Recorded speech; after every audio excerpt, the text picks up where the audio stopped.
안녕하세요. 오늘도 사은살롱을 찾아주셔서 감사합니다.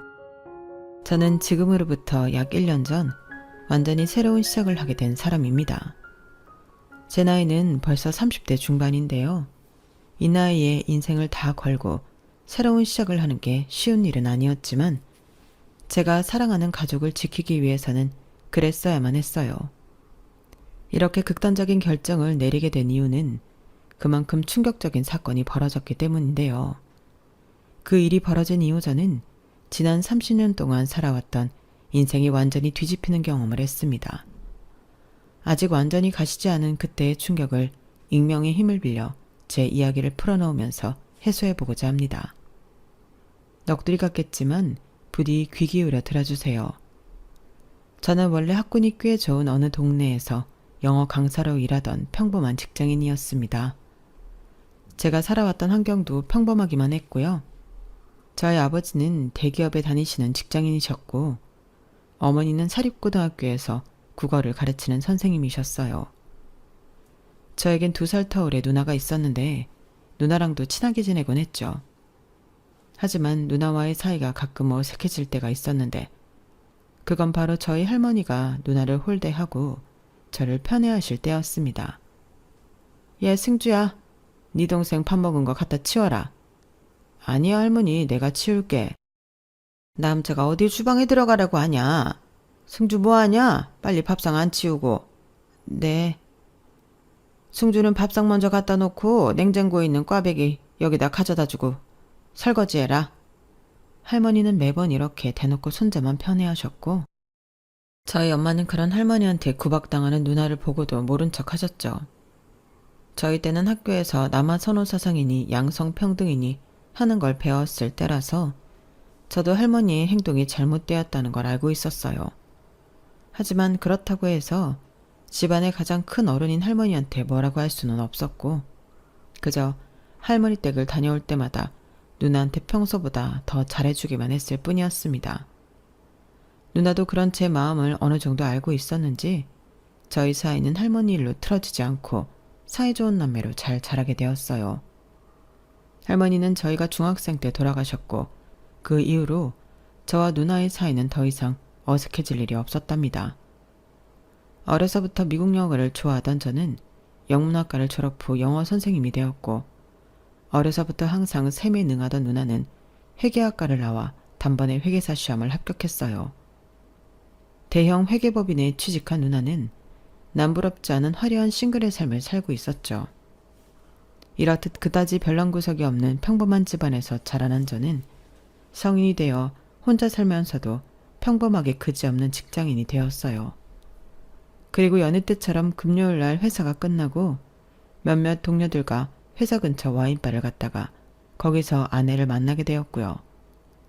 그 와인바는 이상한 곳이 아니라 여자들이 자주 가는 그런 평범한 와인바였어요. 남자들은 주로 데이트를 하거나 저처럼 여자 동료들과 함께 한두 번 갈 만한 그런 곳 말입니다. 그리고 그곳에서 저는 바로 옆 테이블에 친구들과 앉아있던 아내에게 소위 말해 첫눈에 반하게 된 거고요. 아내는 말로 표현하기 어려운 고급스러운 분위기를 가진 사람이었거든요. 저는 동료들과 이야기하는 내내 온 신경이 옆 테이블에 쏠려 있다가 아내가 친구들과 함께 자리에서 일어날 때 얼른 뒤따라가 난생 처음이자 마지막으로 여자 전화번호를 땄습니다. 혹시 실례가 안 된다면 전화번호 좀... 제가 원래 이런 데서 여자 번호를 물어보는 사람이 아닌데 너무 제 스타일이셔서요. 그게... 얼른 번호 찍어줘. 깔끔하고 괜찮구만. 얘 남자친구 없어요. 저 정말 이상한 사람 아니에요. 여기 근처 땡땡학원 강사입니다. 술에 잔뜩 취해 아내를 부추기는 친구와 한 번 더 용기를 내서 어필한 저의 용기 때문에 망설이던 아내는 결국 번호를 찍어주더군요. 이후 식사 약속을 잡은 저는 아내와 몇 개월 동안 여러 번의 약속을 이어간 끝에 연인 사이로까지 발전하게 되었죠. 아내는 실내 인테리어를 하는 사람이었는데요. 항상 피곤해 보이면서도 미술을 하는 여자 특유의 분위기가 있는 사람이었어요. 평생 공부만 해왔던 저와 미술을 하는 아내가 잘 어울릴까 싶었는데 신기하게 성향이 잘 맞더군요. 영화 취향부터 음식 취향까지 잘 맞아 함께 있으면 항상 편안한 안정감이 들었고요. 저희는 잔잔한 연애를 이어가다가 그대로 결혼까지 꼴이 나게 되었습니다. 아내는 어릴 적 부모님을 두 분 다 여의고 할아버지와 단 둘이 살아온 사람이었어요. 다행히 부모님과 할아버님께서 어느 정도 경제력이 있었기에 아내는 부족함 없이 자랄 수 있었다고 해요. 할아버님은 아내를 정말 사랑하셨고 아내가 무엇을 하든 전폭적으로 지지해 주시는 분이셨죠. 그런데 저희 엄마는 부모님을 일찍 여인 사람이라는 점과 미술을 전공했다는 점을 이유로 아내를 탐탁지 않게 생각하셨어요. 하지만 그렇다고 옛날에 저희 할머니가 그러셨듯이 대놓고 싫은 티를 내진 않았기에 저는 그 문제에 대해 엄마한테 별다른 얘기를 하지 않았는데요. 그런데 결혼 후 얼마 지나지 않아 저희 가족에겐 불편한 일이 생기게 되었어요. 그날은 결혼 후 저희 부부가 처음 맞이하는 명절이었는데요. 아내는 몇 시간 동안 서서 제사 음식을 했고 시간에 맞춰 제사상에 음식을 올렸어요. 아내의 집안은 제사를 지내지 않는 집이었기에 아내는 계속 전날 암기한 위치를 쭝얼거리며 열심히 제사상을 차렸죠. 그런데 엄마가 그 모습을 보더니 혀를 끌끌 차면서 이렇게 말씀하시더군요. 예, 너는 디자이너라 내가 그릇을 이렇게 아무렇게나 올려놨니? 이렇게 산만하게 제사상 차리는 법은 대체 어디서 배워온 거야? 아, 자리가 조금 모자라서요. 죄송합니다, 어머님. 다시 정리할게요. 밥맛 다 떨어지게 올려놓고 앉아있어. 그릇이 좀 크네. 나도 같이 정리할게. 여기 위 정리하는 거야. 뭐 같이 하면 되지. 저는 분위기가 더 이상해지기 전에 얼른 나서서 아내 대신 제사상 위에 놓인 그릇을 예쁘게 정리했어요. 제가 나서자 엄마가 더 이상 별 말씀 않고 돌아가셨고 저는 나름 갈등 상황을 잘 무마시켰다고 생각했죠. 그런데 제사가 다 끝나고 가족들과의 식사까지 모두 끝난 뒤에 아내가 한참이 걸려 설거지를 마쳤을 때였습니다. 싱크대 물소리가 끝나자마자 식탁에 앉아 계시던 엄마가 후다닥 일어나 싱크대 쪽으로 가시더군요. 저는 그런 엄마의 뒷모습을 보면서 싱크대 쪽으로 귀를 바짝 기울이고 있었어요. 잠시 뒤 엄마가 아내에게 또다시 잔소리를 하시는 소리가 들려왔습니다. 예, 이리 와봐라. 어떻게 설거지하고 나서 그릇을 이렇게 난장판으로 쌓아놓을 수가 있니? 이런 건 어렸을 때 집에서 다 가정교육으로 배우고 오는 거 아니니? 그릇들은 크기별로 차곡차곡 쌓아놔야지. 그리고 여기 이렇게 따로 모아둔 건 또 뭐야? 설거지한 그릇을 건조대에 안 올려놓고 누가 이렇게 따로 모아놔? 설거지한 그릇이 너무 많아서 건조대 위에 다 안 올라가서 그랬어요, 어머님. 어디서 어른이 훈계하는데 말대꾸야. 지금 얼른 그릇 싹 다 다시 정리하거라. 엄마의 목소리를 끝으로 그릇이 달그락거리는 소리가 들렸어요. 그 소리가 들리자마자 엄마가 다시 소리를 빽 지르셨죠. 설거지한 그릇을 누가 맨손으로 만져? 너 방금 잡은 그 그릇들 설거지 다시 해라. 저는 후다닥 싱크대 앞으로 가서 엄마를 나무랐습니다. 엄마, 왜 그래? 엄마도 평소에 그릇 집을 때 그냥 맨손으로 집잖아. 엄마, 그만해. 이거 내가 정리할 테니까. 그리고 당신도 집안일 할 때 작은 거라도 모르는 거 있으면 엄마한테 물어보고 해. 알았지? 말대꾸하지 말고. 저는 그 자리에서 재빨리 그릇을 다시 제대로 정리해 놓았고 아무 말 없어진 엄마와 아내를 데리고 거실로 나왔어요. 그 뒤론 엄마도 아내도 별 말이 없길래 잘 정리가 된 줄로만 알았죠. 저녁이 되어서 집을 나설 때 엄마가 저에게 서운해하시는 것 같길래 나중에 전화 드릴 때 풀어드려야겠다는 생각만 가볍게 했던 것 같네요. 그런데 집으로 돌아오는 내내 차 안에서 아내는 아무런 말도 없이 굳은 표정이었어요. 저는 아내가 왜 그러나 싶어 눈치를 살피다가 먼저 말을 걸었습니다. 당신 많이 피곤했지? 우리 집이 제사도 좀 많고 지킬 것도 많아서 복잡할 거야. 미안해. 그래도 당신 오늘 너무 잘하던데? 괜찮아. 엄마가 평소엔 안 그런데 제사 지내야 할 땐 좀 예민하셔. 그래서 명절마다 늘 엄마 눈치를 좀 봐야 해. 근데 당신이 조금만 더 싹싹하게 하면 엄마도 그렇게 나쁘게 안 할 거야. 엄마가 그렇게 나쁜 사람은 아니. 나 피곤하니까 좀 잘게. 아내는 제 말을 자르고 대화를 끝내버렸고 집에 도착해서도 아무 말도 없이 씻고 잠에 들더군요. 저는 아내가 피곤한 건지 화가 난 건지 헷갈렸는데 그날 이후로 며칠 동안이나 저와 말도 안 섞으려 하는 아내를 보고 아내가 화가 많이 났다는 걸 알 수 있었어요.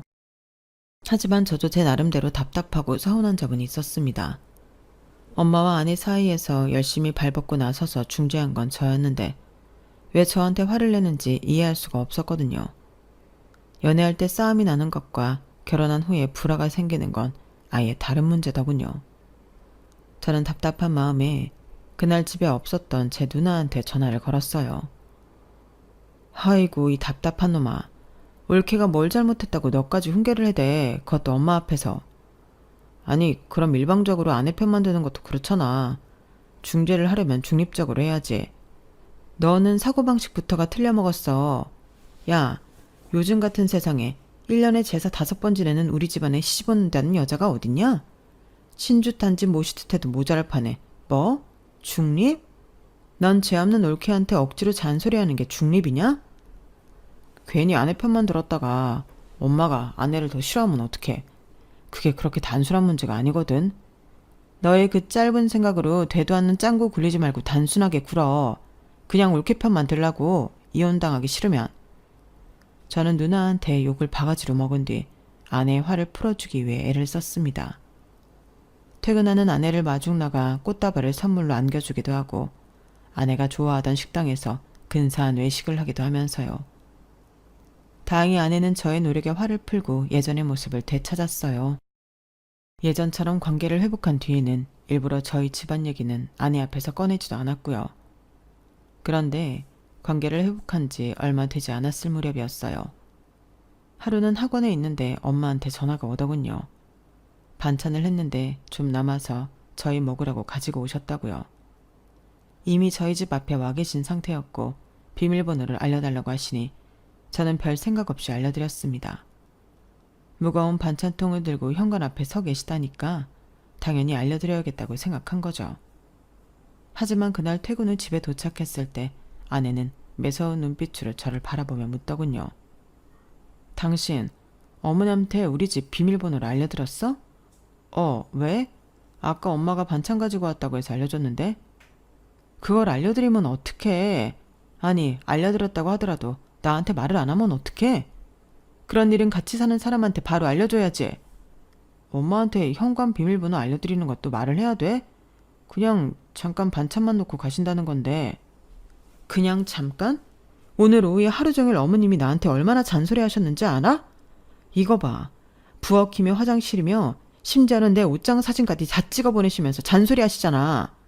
당신 혼자 사는 집이 아니라 우리가 같이 사는 집인데 어떻게 나한테 말도 없이 그래? 그럼 엄마가 무거운 반찬통 들고 현관 앞에 서 있다는데 어떻게 비밀번호를 안 알려줘? 날더러 어떡하라는 거야? 애초에 이런 일이 없게 하면 좋았잖아. 우리 집 올 때에는 미리 말을 하고 오시라고 해야지. 아무리 반찬 들고 오신다고 해도 이렇게 불쑥 찾아오면 곤란하다고. 어머님이 내 가방 안까지 뒤지면서 사치스럽다는 둥, 비위생적이라는 둥 얼마나 잔소리하셨는 줄 알아? 저는 아내의 손에서 핸드폰을 건네받아 엄마가 보낸 문자들을 훑어보았어요. 오후 3시부터 6시까지 거의 50통의 문자를 보내셨더라고요. 15분, 20분 간격으로 문자를 보내신 걸 보니 더러운 걸 확인할 때마다 사진을 찍어서 보내신 것 같은데 그 내용도 별거 아니었습니다. 옷장 안쪽 모서리에 쌓인 먼지, 욕실 변기 뒤쪽의 물때, 가방 안에 있는 카페 쿠폰 같은 것들이었죠. 내용을 보니 아내가 화가 난 것도 이해가 되면서 당황스러웠어요. 저는 일단 아내한테 알겠다고 미안하다고 한 뒤 잠시 집 앞으로 나와 엄마한테 전화를 했습니다. 엄마, 오늘 집에 다녀갔을 때 집안 구석구석 들춰보고 그랬지. 그걸로 아내한테 잔소리까지 하고. 다음부턴 그러지 마. 우리 집에 올 거면 미리 연락하고 오라고. 참나, 걔가 너 퇴근하자마자 곧바로 쪼르르 가서 고자질했니? 내가 뭐라고 한 소리 좀 했다고? 무슨 한 소리만 해. 내가 엄마 보낸 문자 전부 봤어. 엄마가 이렇게 아무것도 아닌 걸로 꼬투리 잡고 잔소리하면 내가 아내랑 어떻게 잘 지낼 수 있겠어. 내가 이혼했으면 좋겠어? 아내가 엄마 마음에 안 드는 거 알아. 그래도 내가 결혼한 사람이잖아. 명절 때 일도 그렇고 자꾸 아내 괴롭히지 마. 내가 뭘 걔를 괴롭혀? 원래 시집 오면 시애미가 며느리 가르치고 그러는 거야. 네가 뭘 안다고 여자들 일에 끼어들어서 이래라 저래라니? 왜 엄마한테만 불평하냐고. 세영이 걔가 그래? 무조건 다 내가 잘못했다고? 지 잘못은 하나도 없다고 하지. 아니라니까. 세영이 잘못이면 세영이 잘못이라고 하지. 엄마, 진짜 그만해. 내가 판단했을 때 이건 엄마가 잘못한 거니까 엄마 잘못이라고 말하는 거야. 난 분명히 얘기했어. 저는 단호하게 말을 한 뒤 통화를 끝냈어요. 이 일로 한동안 엄마와 서먹해졌지만 이번 일은 제가 생각해도 엄마한테 단호하게 말씀을 드려야 할 것 같아 저도 강경한 태도를 유지했죠. 아내한테는 엄마한테 잘 이야기했으니 앞으로 집에 불쑥 찾아오거나 괜한 잔소리를 하는 일이 없을 거라고 했고요. 제 말에 아내도 화를 풀었고 저희는 전처럼 다시 사이가 좋아졌어요. 고부 갈등만 없으면 저희는 신혼부부답게 알콩달콩한 날들을 보낼 수 있었습니다. 그 사건 이후 한 2달 정도 평화로운 나날들이 지속됐던 것 같네요. 계절이 바뀌면서 제 생일이 다가왔죠. 가족들이 한번 모이자고 얘기가 됐고 저는 그동안 서먹서먹했던 관계를 이참에 풀자는 생각으로 아내와 함께 저희 부모님 댁에 가겠다고 얘기했어요. 아내도 제 의견에 동의했고요. 생일 주간이 되어서 주말에 집을 방문했더니 엄마는 아내한테 손을 좀 보태달라고 이야기를 하시더군요. 전처럼 날이 선 말투는 아니셨어요. 아내는 고분고분하게 알겠다며 주방으로 갔고 저는 아버지와 거실에서 이야기를 나눴는데요. 생일상이 마련되고 가족들이 다 같이 식사를 하는데 엄마가 저희한테 이런 질문을 하시는 겁니다. 너희 결혼한 지 한참 됐는데 애는 언제 가질 거니? 결혼한 지 한참 됐다니 우리 이제 1년쯤 지났는데. 우리 땐 결혼하면 바로 애부터 가지는 게 우선이었다. 1년이 지나도 애가 없으면 너희가 조금 더 노력하는 모습을 보이던가 해야 되는데 내가 보기에 너무 느긋한 것 같아서 하는 말이야. 예, 세영이 너 괜히 피곤하다고 아이 가지는 거 게을리하면 안 된다. 네, 저희도 노력하고 있어요, 어머님. 그 애들이 어련히 알아서 하겠지. 밥상머리 앞에서 옆에 내가 주책맞게 별소리를 다 해. 중요한 얘기니까 그렇죠. 당신도 독자고 우리 승훈이도 독자인데 여유가 어디 있어요? 엄마, 요즘 시대에 누가 그런 걸 따져. 독자는 얘기가 다르지. 다른 애매한 집안들은 몰라도 우리 집안은 다른 근본에 없는 집안이 아니잖니. 승훈이 너도 유념해라. 엄마는 저에게도 엄한 표정으로 이야기했어요. 제가 더 반박하려고 했지만 아내가 식탁 아래로 제 발을 툭 치며 제지했죠. 덕분에 저는 더 이상 아무 말도 하지 않았고 그날의 일은 그렇게만 지나가는 줄 알았습니다. 그런데 그날 이후로 약 3개월쯤 지났을 무렵이었어요. 주말에 아내도 저도 피곤해서 낮잠을 자는데 자꾸만 진동소리가 울리더군요. 저는 잠결에 손을 휘저 진동이 울리고 있는 핸드폰을 집어들었는데요. 핸드폰 화면을 보니 엄마한테서 계속 문자가 오고 있는 겁니다. 문자의 내용은 대략 이랬어요. 너 어제 야근 안 한 거 맞니? 생일 끝난 지 열흘 넘었지. 주말에 꼭 노력해라. 우리 집안은 꼭 아들이 필요해. 승훈이랑 일 봤으면 꼬박꼬박 보고해라. 그 문자를 보니 잠이 확 달아났죠. 저는 당장 아내의 핸드폰과 제 핸드폰을 모두 들고 집 밖으로 나와 엄마한테 전화를 걸었어요. 엄마, 지금 아내한테 무슨 문자를 보내는 거야? 엄마 미쳤어? 뭐? 너 지금 엄마한테 그게 무슨 말버릇이야? 세영이 그게 또 너한테 내가 뭐 어쩐다고 일러 바쳤니? 아내는 지금 자고 있어. 내가 아내 핸드폰 봤다가 아니 무슨 이런 문자들을 보내. 뭐? 일이 있을 때마다 보고하라고? 그럼 그동안 내가 아내랑 그럴 때마다 엄마가 다 보고받고 있었단 말이야? 그게 얼마나 소름 끼치는 줄 알아? 그동안 안 그랬으니까 앞으로 그러라고 문자 한 거잖아. 그리고 엄마가 아들 일정 확인하는 게 어때서? 너희가 얼마나 아이 소식이 없으면 내가 이러겠어. 앞으로 아내한테 문자하지 마. 알았어?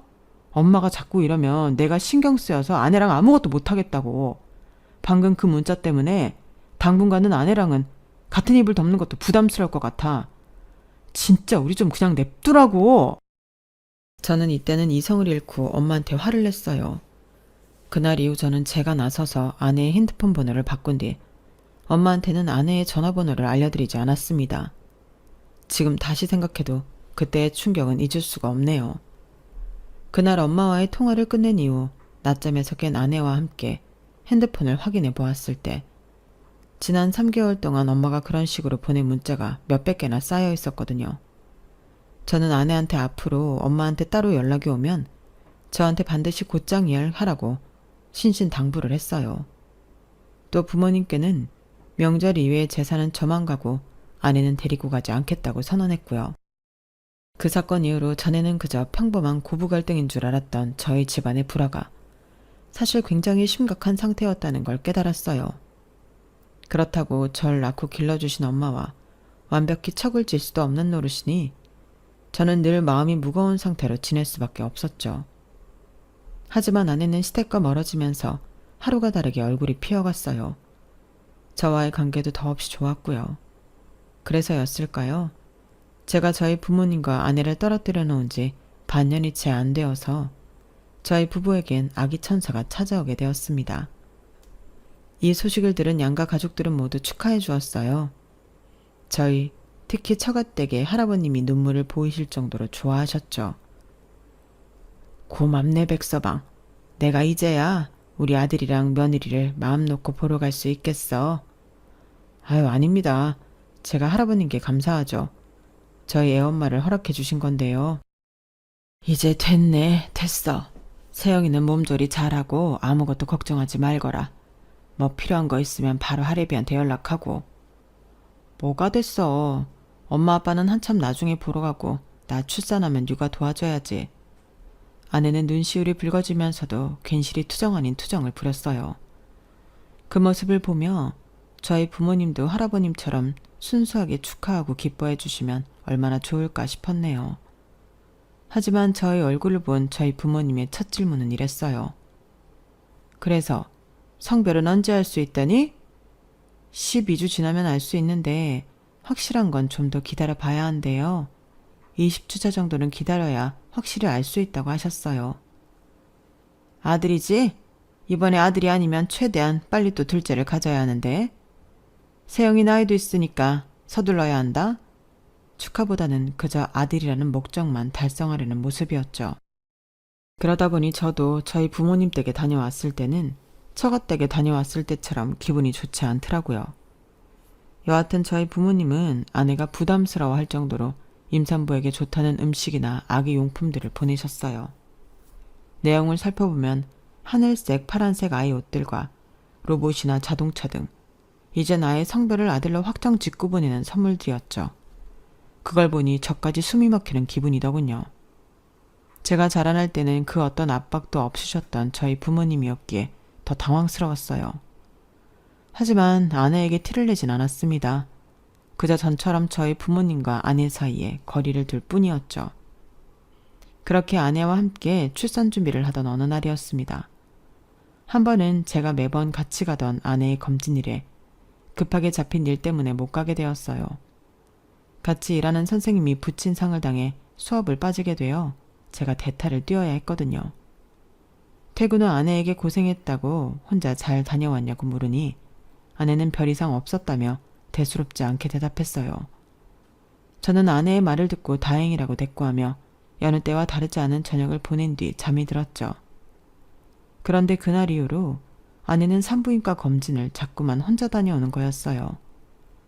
처음 한 번은 아무런 말도 없이 예정된 검진을 보다 3일 일찍 다녀오더니 그 다음은 친구랑 약속이 있다는 핑계로 또 그 다음은 본인이 일정을 깜박하고 하루 일찍 갔다는 이유로 혼자 산부인과를 간 거죠. 한두 번 반복되면 그러려니 하는데 4번, 5번 그런 일이 반복되니 아내가 마치 저와 함께 검진을 받으러 가지 않으려는 것 같더군요. 몇 주가 더 지나고 저는 아내가 일부러 저와 병원 가는 걸 피한다는 걸 확신했습니다.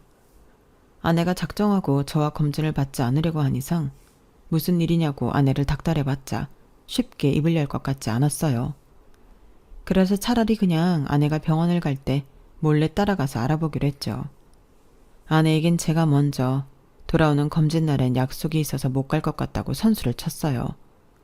그래야 아내가 정해진 검진 날에 맞춰 병원에 갈 테니까요. 예상대로 아내는 제가 같이 안 간다는 말에 예약 날짜에 맞춰 집을 나서더군요. 마침 운동회 시즌이라 하루의 수업을 완전히 빼놓았던 저는 그런 아내를 몰래 따라 나섰죠. 병원에 도착한 저는 진료실과 최대한 떨어진 곳에 앉아 있다가 아내가 진료실로 들어감과 동시에 진료실 문 바로 옆자리로 얼른 자리를 옮겼어요. 지나가던 간호사가 그런 절 이상하게 쳐다봤는데 제가 남편이라고 하니 별다른 말은 하지 않고 가더군요. 다행히 진료실 문은 살짝 열려 있었고 의사와 아내의 목소리가 조그맣게 들려왔어요. 처음엔 잘 안 들렸지만 온 신경을 집중해 들으려고 하니 대화 내용이 점점 선명하게 들려왔는데요. 괜찮아요. 조금 빠른 건 괜찮을 것 같아요. 어차피 그때 되면 다들 아실 텐데요. 그렇게 엄한가요? 그럼 남편분이라도 지금 상황은 절대 말하면 안 될 텐데. 시기는 그때쯤이 좋거든요. 그럼 그렇게 할게요. 선생님 정말 감사해요. 그래요. 그럼 그날 출산하시고. 네, 그렇게 진행해보죠. 네, 알겠습니다. 감사해요, 선생님. 아내는 담담한 목소리로 몇 번이나 의사한테 감사하다는 인사를 하고 나왔어요. 저는 아내가 나오기 전에 얼른 병원을 나와버렸죠. 그리고 한참을 병원 앞 벤치에 앉아 있었습니다. 대체 무슨 상황이길래 남편인 저한테 상황을 말하면 안 된다는 건지, 어떤 시기를 정하고 뭘 진행한다는 건지 도무지 알 수가 없더군요. 당시 이미 아내는 만삭에 가까운 상태였고 출산을 고작 2달 앞두고 있었는데 말이에요. 저는 한참을 고민하다가 아내한테 직접적으로 오늘 일 이야기하며 제대로 물어봐야겠다고 다짐을 한 뒤에 집으로 들어갔어요. 그런데 저보다 아내가 먼저 입을 열더군요. 여보, 수술 일정 잡혔어. 우리 다음 달에 출산하기로 했어. 뭐? 너무 이른 거 아니야? 부탁이 있어. 시댁엔 비밀로 해줄래? 뭘 비밀로 해달라는 거야? 애 낳는 걸 비밀로 해달라고? 수술날 찾아오지 마시라고 해줘. 아내의 말을 들은 저는 순간적으로 참아왔던 감정이 폭발하는 것 같았어요. 비밀로 할 게 따로 있지. 애 낳는 걸 어떻게 숨기란 말이야? 그것도 부모님한테. 이미 당신 만삭인 거 가족들 중에 모르는 사람이 어딨다고 그걸 숨겨. 당신 나한테도 숨기는 거 있지? 어? 왜 아무 말도 못해? 내가 모를 줄 알아? 오늘 당신 검진 받고 나오는 거 내가 다 봤어. 의사가 남편한테는 말하지 말라고 하는 것까지 다 듣고 왔다고. 대체 애아빠인 나한테 말 못할 게 뭐야? 당신한테 말하면 어머님이랑 아버님한테 바로 얘기할 거 아니야. 당신 아무 소리 안 할 자신 있어? 다른 것도 아니고 애를 낳는 일을 어떻게 아무 말도 안 하냐고. 당신 진짜 이상한 얘기하고 있는 거 알아?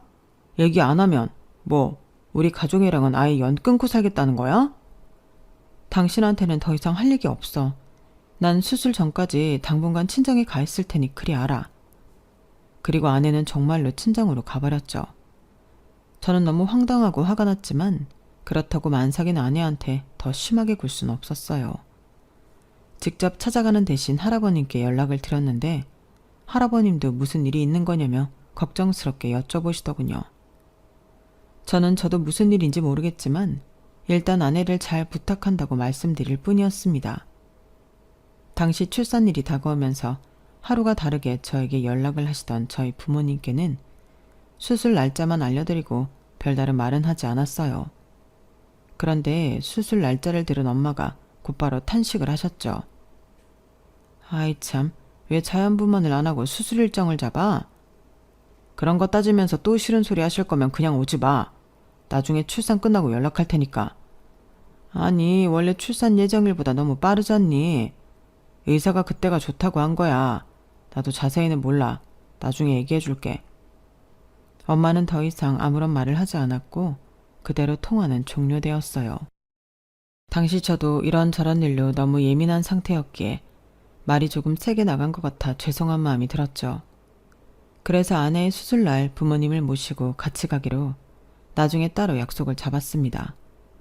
그리고 출산 당일 할아버님이 아내가 출산하러 갔다고 먼저 알려주셨습니다. 저는 저희 부모님과 함께 병원으로 향했죠. 하필 그날따라 가는 길이 막혀 저희가 좀 늦게 도착하게 되었고 병원에 갔더니 아내는 이미 출산을 하러 들어갔더군요. 분만실 앞에서 아내와 아이를 기다리는데 얼마 지나지 않아 안에서 의사가 나왔어요. 생각보다 빨리 끝났다고 생각하던 순간 의사가 저를 보더니 당황하는 겁니다. 혹시 신세영님 남편분이세요? 네, 무슨 문제라도 있나요? 출산은 잘 진행되었나요? 그게 환자 개인정보에 대해 제가 말씀드릴 수는 없을 것 같습니다. 뒤에 계신 분들도 다 가족분들 아닌가요? 네, 맞습니다. 가족이니까 말씀해 주셔야 하는 거 아닌가요? 대체 무슨 일이길래 그러시는 건데요? 제가 신세영 법적 배우자인데요. 왜 말씀을 안 해주시는 건가요? 환자가 원하지 않으면 저희는 개인정보를 지킬 의무가 있습니다. 잠깐만 기다려 주시죠. 의사는 이 말만 하고 다시 분만실로 들어가더군요. 저는 제 아이가 태어난 순간에도 아내 곁에 가지도 못하고 무슨 일이 일어나고 있는지도 모르고 있다는 사실이 너무나도 납득이 가지 않았죠. 첫 아이가 태어나는 순간만큼 감정이 유동치는 순간이 없잖아요. 그래서 더 이성적인 사고를 하지 못했던 것 같네요. 하지만 갑자기 불현듯 저 말고 다른 가족들이 있으면 안 되겠다는 생각이 들었습니다. 아내도 의사도 자꾸 저와 함께 있는 가족들을 신경 쓰고 있는 것 같다는 느낌이 들었거든요. 저는 얼른 저희 부모님과 할아버님께 다른 곳에서 기다려달라고 보내고 나서 분만실 문을 두드렸어요. 그러자 문이 열리더니 아내를 실은 침대가 이동하고 의사가 나와 저에게 자초지종을 설명하더군요. 신세영 씨가 출산한 아이는 문해증이 있습니다. 오늘이 지나면 사망할 거예요. 뭐라고요? 그게 대체 무슨 소리예요? 신세영 씨도 몇 개월 전 이 사실을 알고 많이 힘들어했습니다. 하지만 가족들에게 알리는 걸 극구 반대해왔어요. 요즘 그런 집안이 많이 없지만 듣기로는 신세영 씨 가족이 아들을 원하고 있다면서요. 아이를 빨리 가지려고 푸시도 좀 하셨고. 그래서 지금 아내는요? 아내는 괜찮나요? 제가 그 말을 하는 순간 제 등 뒤에서 저희 부모님의 목소리가 들려왔어요. 이게 다 무슨 소리냐? 아이는 어쩌고 세영이만 딸랑 나와? 아버지, 그게... 내가 잘못 들었니? 문해증이라니. 지금 세영이가 문해아를 낳았다는 거야? 입 다물지 못해. 우리 손주가 문해아라니. 무슨 그런 불경한 소리를 해. 승훈이 네가 설명해봐라. 이게 다 무슨 일이냐? 지금 그게 중요해요? 아내가 문해증 있는 아이를 막 출산했는데 아내 걱정은 안 되세요? 내가 세영이 그게 아이 성별도 안 알려주고 버틸 때부터 알아봤다. 내가 아무리 물어봐도 입 꼭 다물고 한마디도 안 하고. 엄마가 뭘 물어봤다는 거야?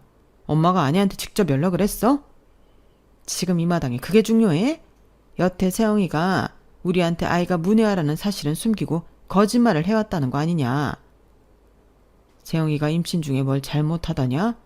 걔가 뭘 잘못했으니까 이런 사태가 벌어졌을 거 아니냐? 설령 이런 일이 벌어졌다 하더라도 가족들한테 빨리 알려서 제대로 치료를 했어야지. 저희의 싸움이 커지자 병원 안에 있던 사람들이 전부 저희 쪽을 쳐다보는 게 느껴졌어요. 저희 가족의 모습을 지켜보던 의사는 저희 부모님을 향해 이야기했어요. 태아가 문해증인 경우 산모가 할 수 있는 건 없습니다.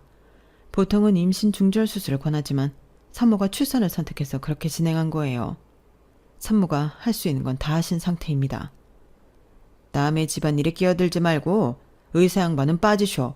그래서 지금 세영이 걔가 잘했다고 편드는 거요?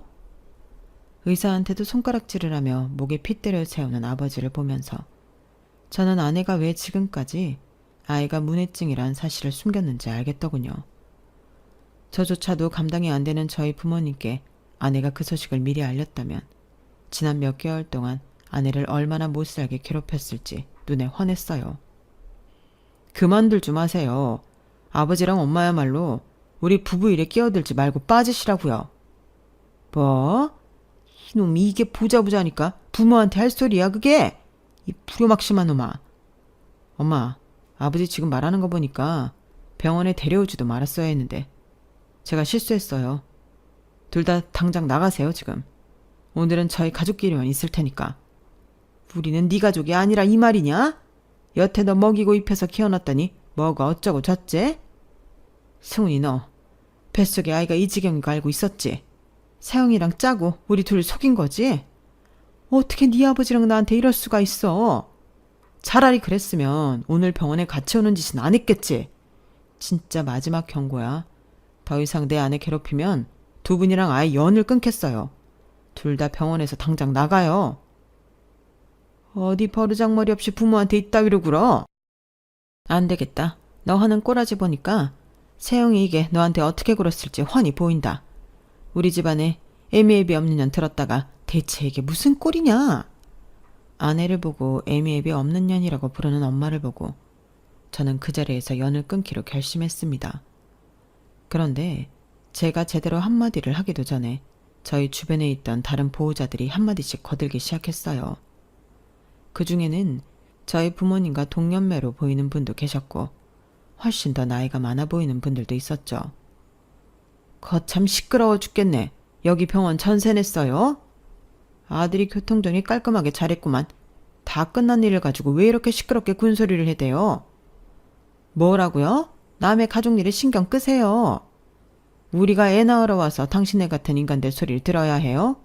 당신네처럼 못돼 처먹은 인간들 소리가 내 손주기에 들어갈까봐 겁나니까 얼른 나가세요. 이 옆에 늘이 쓸데없는 오지랖은? 나이를 똥구멍으로 처먹었나? 한국말 못 알아들어? 나가라고. 불쌍한 애들 구박하지 말고 썩 꺼지라고. 우리 손녀 보는 날 괜히 부정타게. 한두 명이 시작하자 저의 주변에 있던 모든 사람들이 목소리를 보태기 시작했고 급기야 병원의 보안 요원까지 찾아오게 되었어요. 제복을 입은 사람들이 오자 저희 부모님은 그제서야 기세가 누그러지더군요. 아니 이봐요. 우린 여기서 방금 출산한 산모의 보호자예요. 우리 며느리가 방금 출산을 했다고요. 여기 저희 아들도 있지 않습니까? 승훈아, 네가 이 사람들한테 뭐라고 좀 해봐라. 저는 모르는 사람들입니다. 제 가족도 아니고 아니 오히려 제 아내를 괴롭히면서 소란만 피우는 사람들이에요. 얼른 끌고 나가주세요. 저는 두 사람을 외면했고 결국 두 사람은 보안 요원들에 의해 끌려 나갔습니다. 그게 저희 부모님을 제대로 본 마지막 순간이었죠. 저는 다른 사람들의 시선을 무시하고 아내에게 달려갔어요. 문 앞에는 할아버님이 서 계셨는데요. 마치 지금까지의 소란을 전부 보신 듯 복잡한 표정을 하고 계셨어요. 저는 아내에게 다가가 괜찮냐고 물어봤습니다. 산통이 없어서 아프진 않았어. 괜찮아. 이런 일이 있는 줄 몰랐어. 당신 혼자 힘든 일 겪게 해서 미안해. 어머님이랑 아버님 화 많이 나셨지? 신경 쓰지 마. 이제 우리 가족 아니야. 방금 정리하고 왔어. 뭐? 그게 무슨 소리야? 진작 이랬어야 했는데 미안해. 당신한테 우리 엄마가 자꾸 연락한다며. 핸드폰 내가 새로 하나 더 사줄 테니까 지금은 그런 거 신경 쓰지 말고 쉬어. 고마워. 그동안 당신한테도 말 못해서 너무 미안해. 저는 그렇게 아내와 화해할 수 있었어요. 이후 아내와 저는 그동안 다 못했던 깊은 이야기들을 서로 전부 털어놓았습니다. 제가 아내의 전화번호를 바꿨을 때 엄마가 아내의 회사로 찾아가 연락처를 받아갔다는 사실을 그제서야 들을 수 있었죠. 그리고 그동안 엄마가 저 몰래 아내한테 수많은 문자와 통화로 엄청난 잔소리와 폭언을 쏟았다는 걸 알았어요. 제 앞에서도 아내 욕을 아무렇지도 않게 하던 엄마는 아내와 둘이 연락할 때는 더한 소리들을 해댔더군요. 아내는 저와 함께 다시 전화번호를 바꿨고 오랜 대화 끝에 이직이 가능한 회사를 알아보기로 했죠. 부모님께는 그날 이후 3번의 연락을 드렸어요. 3번의 통화는 모두 같은 내용이었는데요. 저는 부모님에게 아내에게 사과할 것을 요구했고 그렇지 않으면 정말로 연을 끊겠다고 밝혔어요. 부모님은 저희를 후레자식이라고 부르며 욕하셨고요. 끝끝내 부모님이 뜻을 굽히지 않자 결국 저는 마지막 3번째 전화를 끝으로 연락을 끊어버렸습니다. 그 뒤 엄마가 또 아내의 회사에 찾아갔다고 해요. 하지만 이번엔 아내가 엄마를 발견하자마자 저한테 전화를 했고 그 모습에 엄마는 그냥 돌아가셨다고 하더군요. 저는 약 반년 만에 처갓집 근처에 새집을 구해 이사를 갔어요. 그리고 아내는 다행히 좋은 조건으로 새집 근처에 새 직장을 얻을 수 있었고요. 저희는 그렇게 새집 새 회사에서 저희만의 온전한 가족을 이룰 수 있었답니다. 부모님과 연을 끊고 나니 저는 아예 새로운 삶을 사는 것 같더군요. 그 말이 아주 틀린 것은 아닌 게 저희는 새 집으로 이사 온 지 얼마 되지 않아 또다시 아이를 가지게 되었고 지난달 예쁜 딸을 만나게 되었어요. 요즘은 할아버님과 셋이 딸아이를 키우느라 행복하고 정신없는 시간들을 보내고 있죠. 그간에 있었던 일을 쭉 적어 내려가다 보니 딸아이를 만나기 전 새 인생을 시작한 것이 참 감사하다는 생각이 드네요. 앞으로 자라날 저희 딸에게는 그 어떤 안 좋은 말이든 듣지 않게 하고 싶거든요. 물론 아내에게도 마찬가지고요. 전 앞으로 저의 새로운 진짜 가족인 두 여자를 안전하게 잘 지켜내기 위해 더욱더 노력하는 가장이 되려고 합니다. 댓글로 초보 아빠를 위한 응원과 격려 한마디씩 부탁드립니다. 제 이야기를 들어주셔서 감사합니다. 여러분들의 가정에도 평안과 행복이 가득하길 바랍니다. 여러분, 사연 댓글에 응원과 현명한 조언 부탁드려요. 좋아요와 구독은 저에게 큰 힘이 됩니다. 오늘도 좋은 일 가득하세요.